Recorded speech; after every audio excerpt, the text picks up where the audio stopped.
Hello and welcome back to the channel, Say What's Real TV. This review is for American Gigolo Season 1, Episode 3. We open up the episode in 1993. Julian is 15 years old. We see him in the car with Olga, and she also has a driver, so they're both in the back seat. And she's asking him, does he know how to drive? Julian is like, no, he's never done it. Olga tells her driver, his name is Bert, to get out of the car. She makes Julian get in the front seat and drive her. And then we leave Bert on the side of the road. So we're at Olga's funeral. We have Julian, Lorenzo, and Isabel. Lorenzo goes up to Julian and tells him what happened the other day was messed up and that the two of them need to have a real talk soon. Isabel comes up with her big-ass bottle of alcohol and she's drinking from the bottle. She gives something to Lorenzo and he's drinking from the bottle. They try to give something to Julian. He's like, I don't want that shit. I'm good.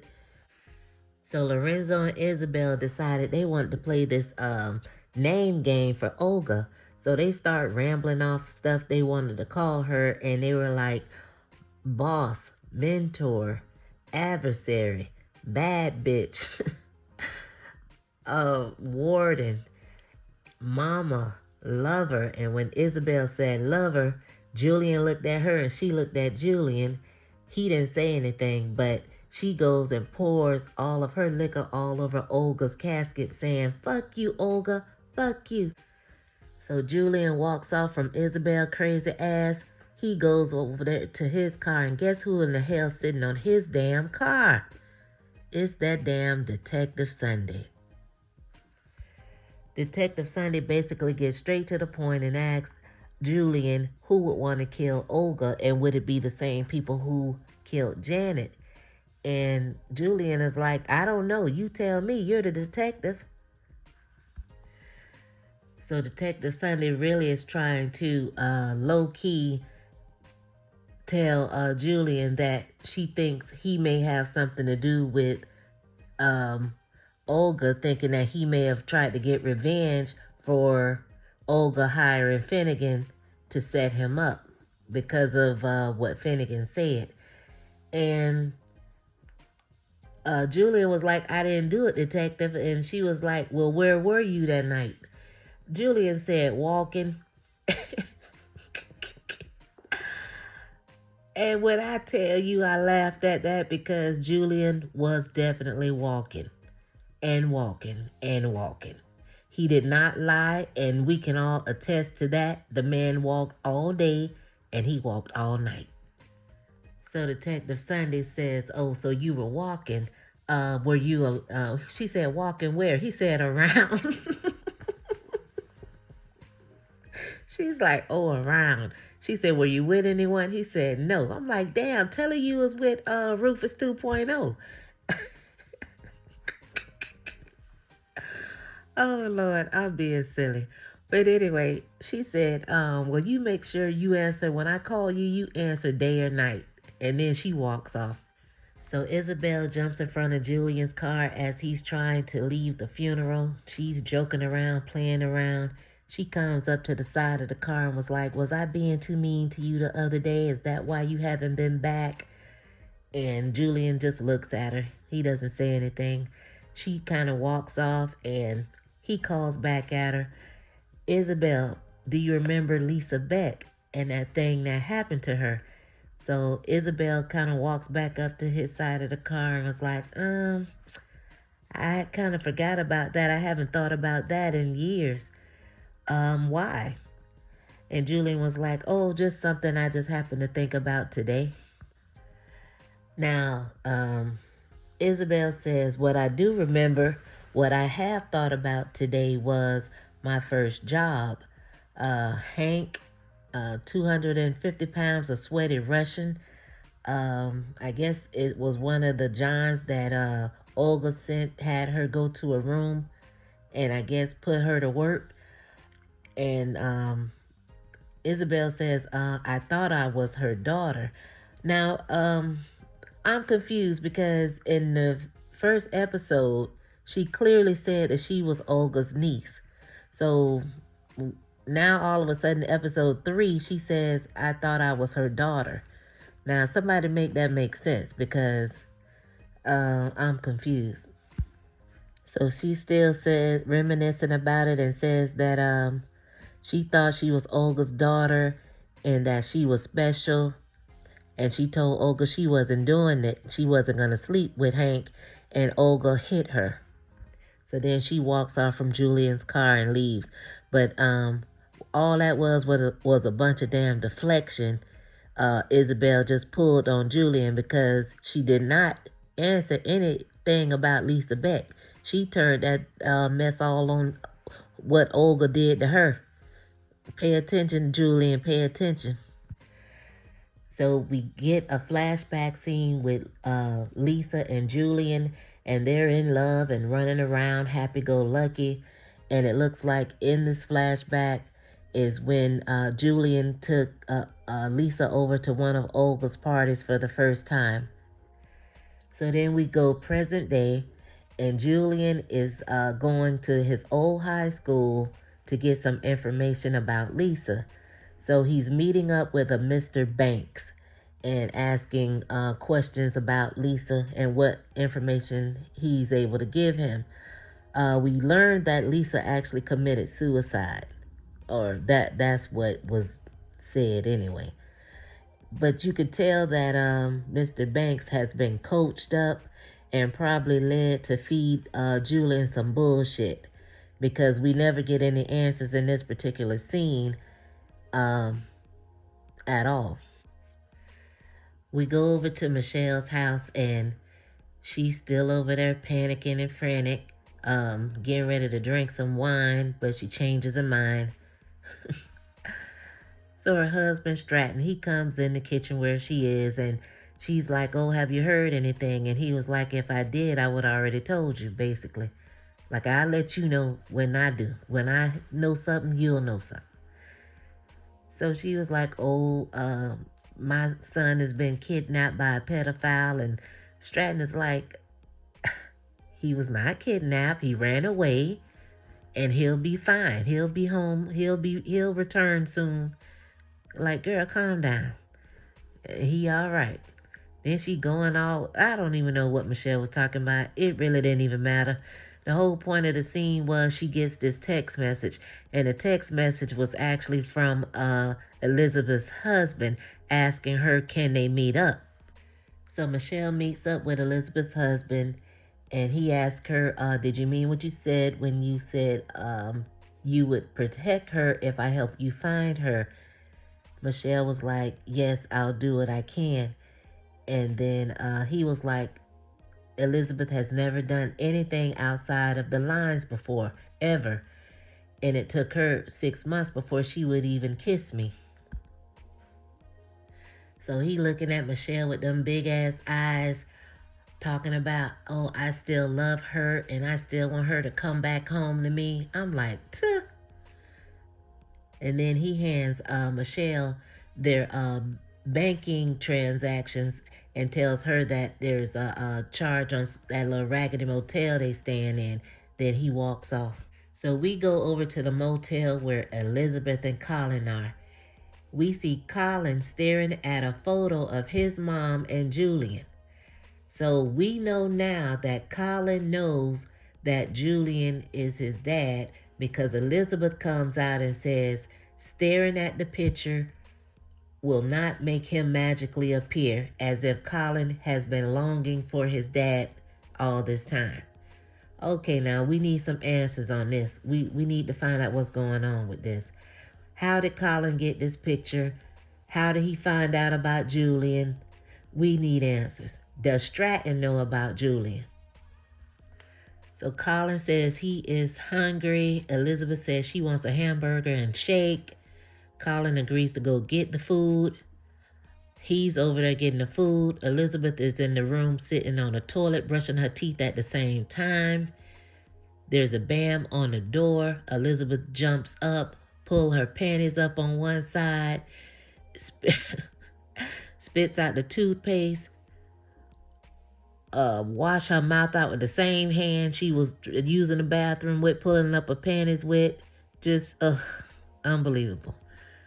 She thinks that is Colin at the door. She goes to the door, and when she opens the door, and it's one of Stratton's guys.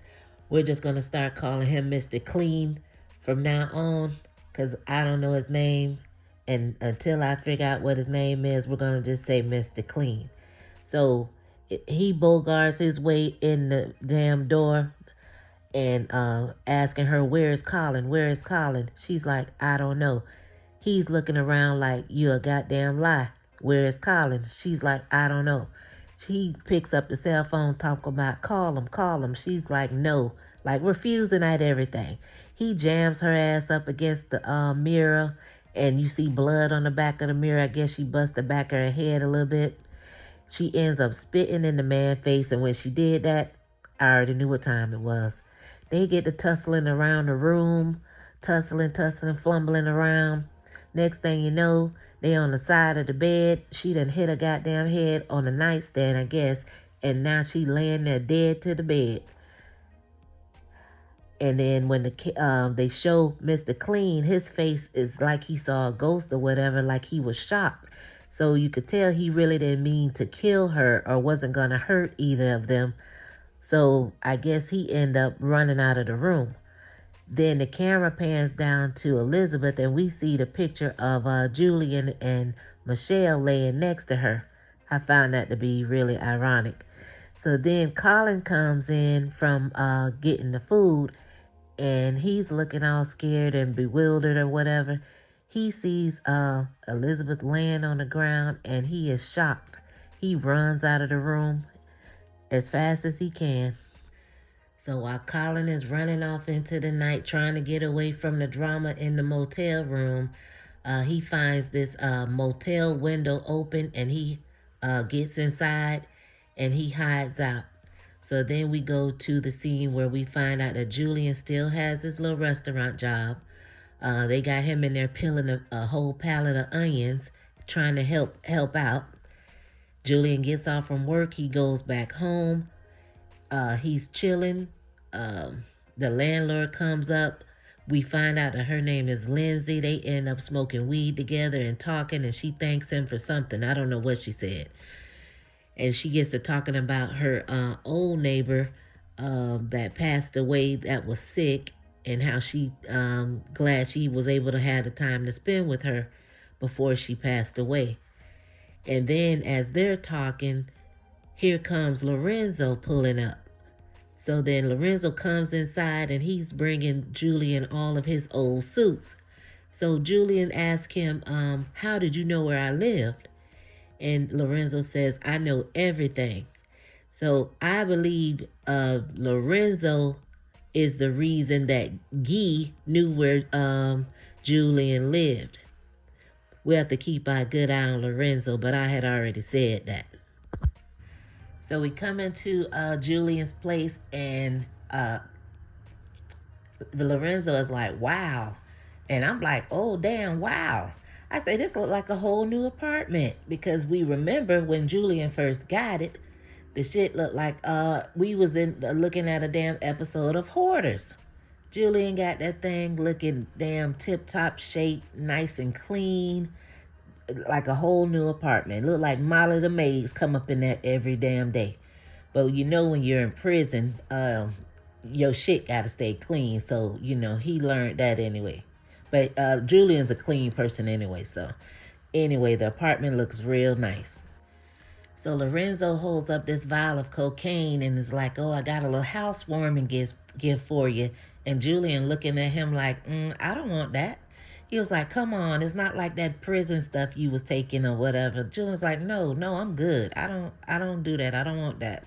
And he's so convinced, he's trying so hard to convince him to get back to doing the things they used to do. Julian doesn't want that, Lorenzo. We don't want that. We are chilling over here. We don't want to hang with you and Isabel.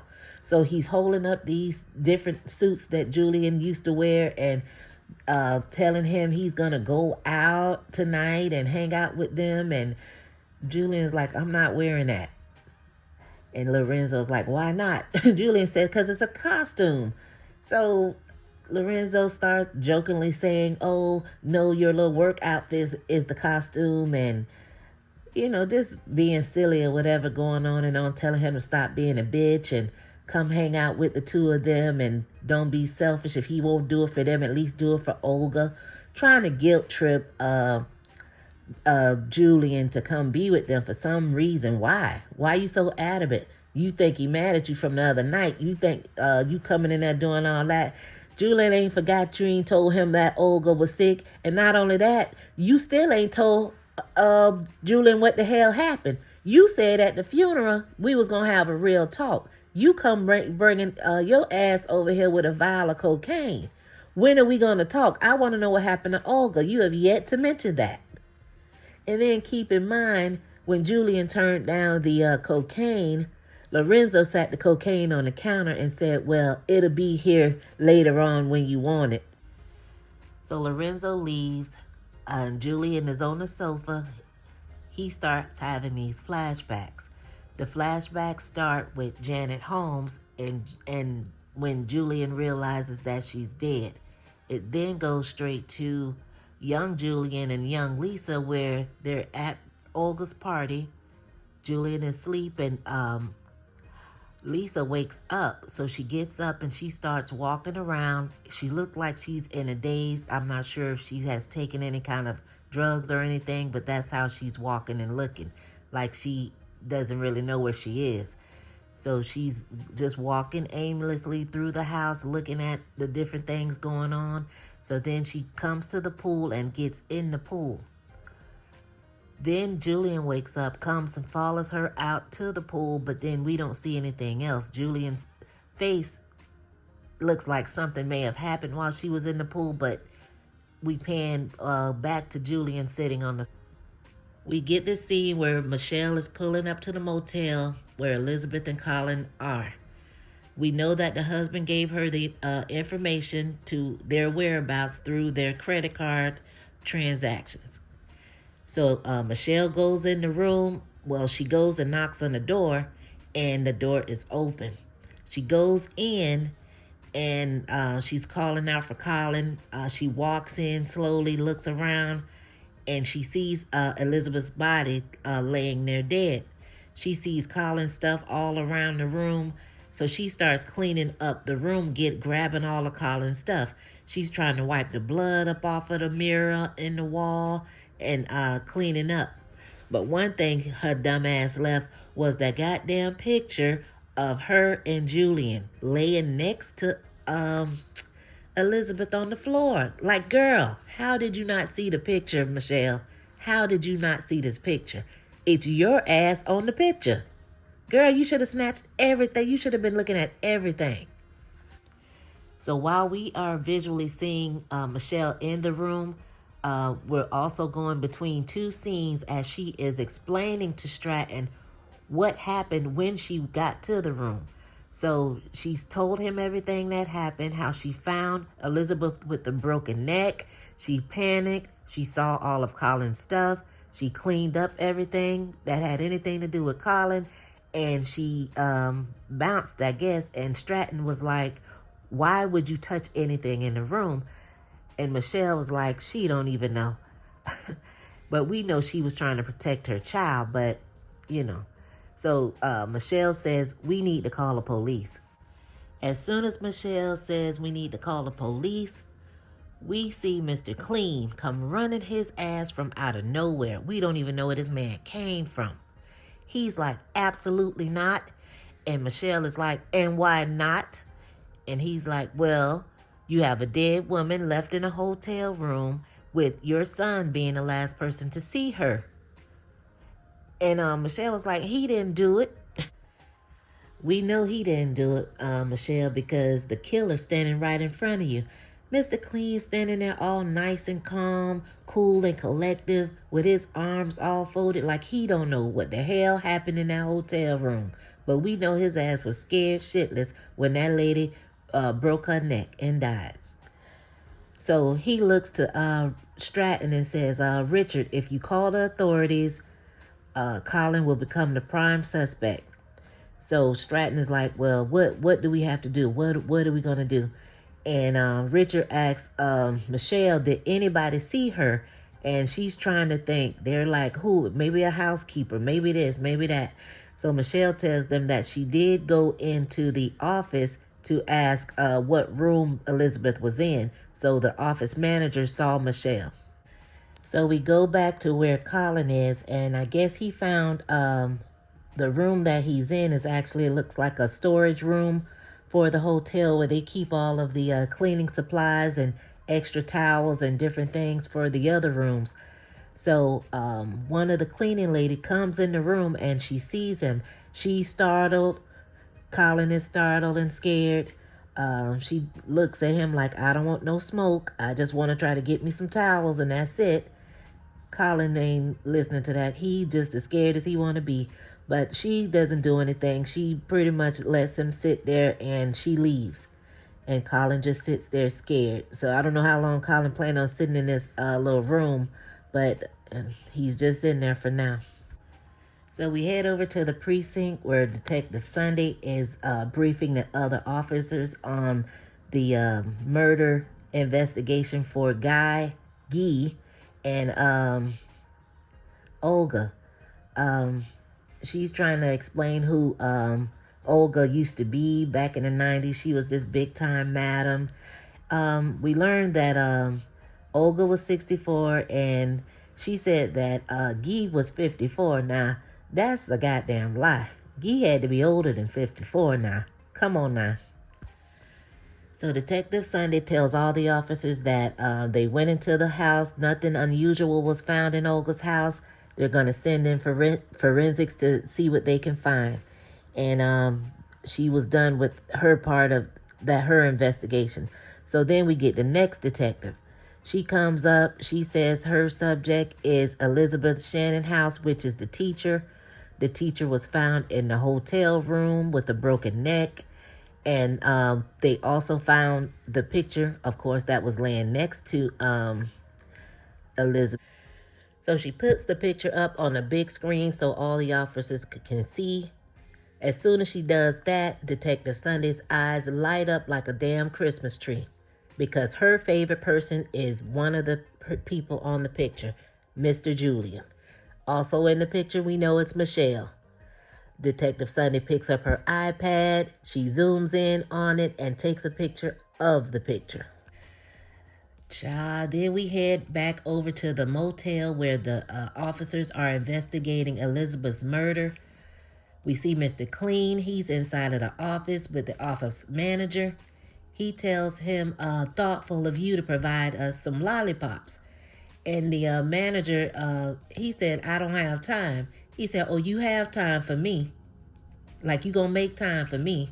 You have high school teachers in here having sex with young boys up in here. So that got the office manager attention real quick and in a hurry.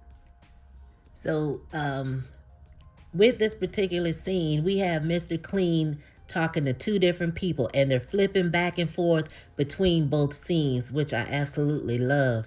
But so I'm going to tell what he said to the office manager and then tell what he was saying to Chris. So it's going to go back and forth, but I'm going to do one at a time. So the office manager asks Mr. Clean, who the fuck are you? And Mr. Clean says, well, I'm a lot of things, but today I'm your benefactor. So Mr. Clean holds up this black card in front of the office manager's face. He tells them this card has no limit. You can have the card basically, and you can charge the card $100,000 to start with and see if that goes through for you. But the condition is you don't know shit, you didn't see shit. Under no circumstances are you to say that you saw anything around this hotel. And we're going to take all your security footage for the price that you're starting with. So in the flip scene, we have Elizabeth's husband, Chris, sitting in his car. Mr. Clean out of nowhere comes and jumps in his car and throws this duffel bag on Chris. And Chris says, well, who the fuck are you? Mr. Clean says, hi, Chris. Chris says, do I know you? Mr. Clean is like, no. So when he throws the duffel bag on him, he says, don't open that until you get home. You're going to get some really bad news. So Mr. Clean tells Chris, when you open it up at home, everything in there is going to be self-explanatory. It refills itself every month and it's going to keep the peace. He said, no one knows that your wife was a pedophile and we're going to keep it that way. Then he gets out of the car and leaves Chris sitting there looking bewildered and baffled. And so I guess I gave him the perfect name because we see Mr. Clean around here cleaning up shit. He getting everything in check and getting shit taken care of. So he is technically Mr. Clean. That's not what his name is on the show, but that's just what I call him. So I don't know what the man's name is, but he definitely cleaning up shit. But also, let's not forget, we wouldn't even be in this situation if he didn't take his ass in that room and kill Elizabeth. So yeah, he need to be cleaning up the shit because he is the reason the lady is dead in the first place. We head over to Michelle's house. Michelle is sitting there drinking her wine, trying to calm her nerves down. Someone is buzzing in, trying to get through the gate. Who the hell do we see? Of course, who else would it be? It's Detective Sunday. Michelle goes to the intercom, like, who is it? Hello, Mr. Stratton, it's me, Detective Sunday. And instantly Michelle gets happy because she thinks that Detective Sunday is there because she wanted the police to be called in the first place. So she thinks that Detective is coming to talk to her to get, help her out, be on her side. But we know that Detective Sunday knows that that was Michelle in that damn picture, and that's the real reason Detective Sunday is over there.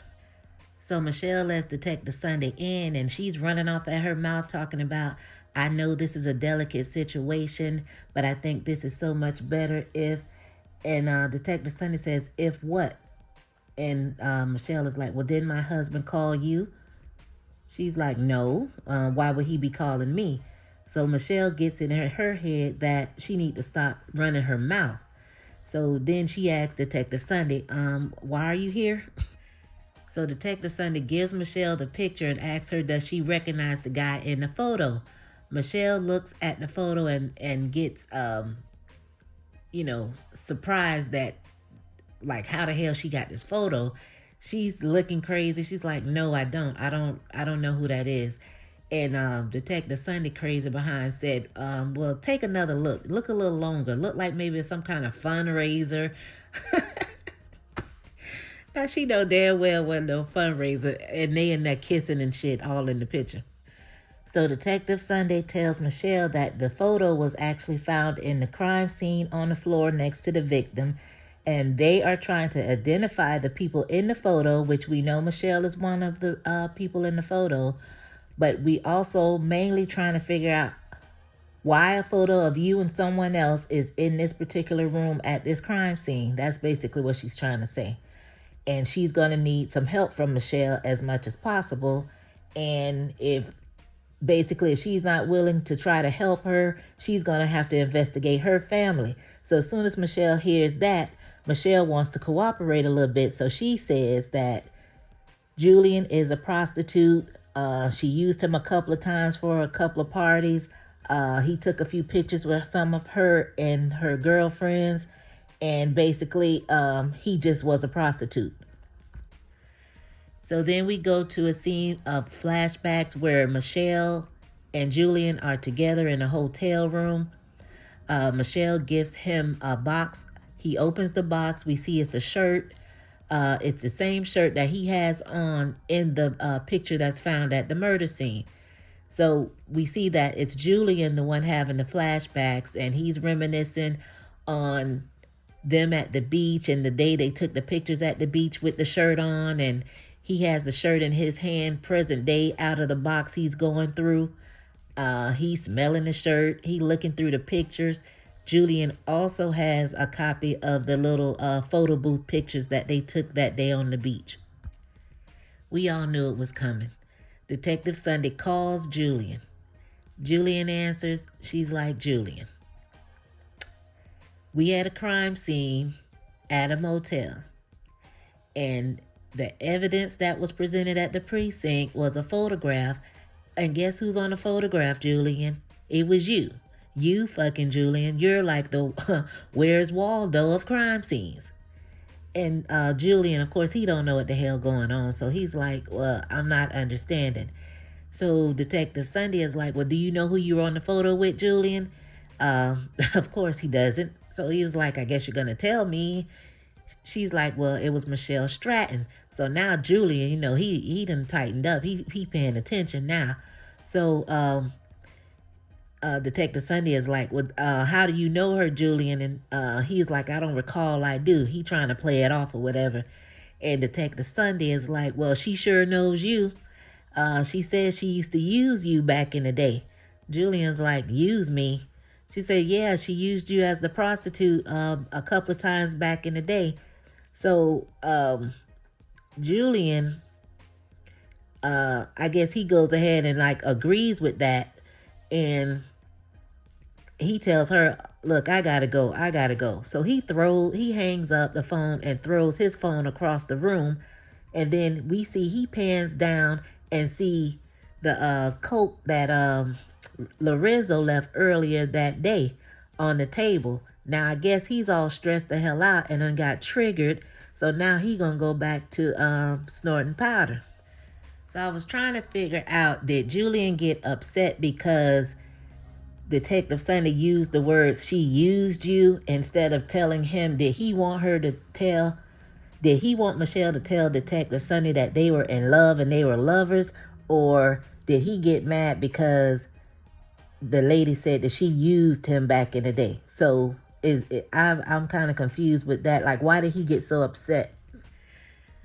Before they hang up, Detective Sunday did tell Julian, I think she got a little soft spot for him, but then she tells him, I don't know what the hell you've gotten yourself into. I would never mess around with people that powerful, Julian. Like, I don't know what the hell you got going on. So the Strattons are big time. So Julian, he puts some of the coke on his fingertips and rubs that across his gums or whatever. So then he starts having all the flashbacks once again about Michelle, about Olga, about Lisa, just about everything. They're going through his head. As he's going through all these flashbacks, he's doing more and more coke. We see him in the bathroom now. He's doing more coke. He's grooming himself, preparing himself. I guess he took a shower. He has it in his mind now. I guess he's going to get ready to go out and step out and have a good time with Lorenzo and Isabel. We see him. He has the suit Lorenzo picked out for him, laid all out on the bed. And he's feeling good now. And I guess he's ready to go out. We also get this montage of what everyone else in the episode is, where they are currently in their feelings at this particular moment. We get Michelle. She's over there worrying about Colin. She's crying and worried, and she goes to his room. Of course, we know he's not there. She's just upset, and she's, worried about her son mainly. We see Stratton. He's upset and worried. Mr. Clean brings him a drink. Mr. Clean, of course, cool as a cucumber. He ain't missing a beat. He's looking unbothered. You hear me? We got Colin. Colin is in the bathroom of the little room that he is in. He's sleeping in the shower in the bathroom in the room. We get Detective Sunday. She's at the precinct. She's working on her investigation of this murder. At the top of the list, we got Julian and Michelle for the Detective Sunday. Who else? We get back to Julian. He has his clothes on. He is stepping out, ready to go. He's looking good, feeling good with that swag on. He goes outside. He gets in that drop-top convertible. Julian pulls off. As the camera shows Julian pull off, we see someone looking and lurking in the cut, watching him the whole time. And who is it? That goddamn creepy Mr. McGregor.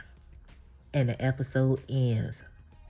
So far, episode 3 The Rapture has been my favorite of the series. I felt like this was a really good episode. I really enjoyed it.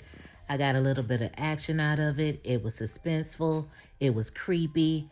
I love the flipping of the scenes together. It gave me that How to Get Away with Murder feel. I really loved it. So can't wait for next week for episode 4. Hope you guys join me. Until then, thanks for watching. Thanks for listening. Peace.